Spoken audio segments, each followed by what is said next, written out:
Hello guys and welcome to Tech Tricks Tutorials. In today's video, I'll show you how to use Bing AI Image Generator. First, open your web browser and go to the Bing AI Image Generator website. Once you're on the Bing AI Generator page, you might need to sign in with your Microsoft account. Now you'll see a text box where you can type in your image description. Enter a detailed description of the image you want to generate.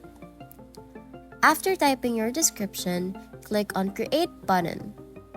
Then AI will process your request and create an image based on your description.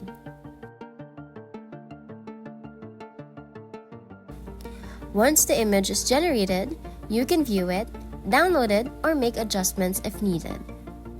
If you are not satisfied with the result, you can modify your description and create a new image. You'll notice that each time you generate an image, you use credits.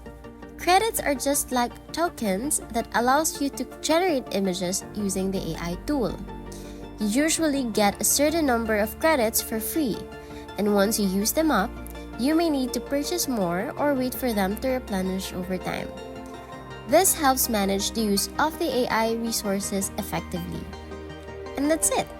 You've successfully used the Bing AI Image Generator to create an image from a text description. If you found this tutorial helpful, please like, comment, and subscribe to Tech Tricks Tutorials for more tech tips and tricks. Thanks for watching, and I'll see you in the next one. Bye!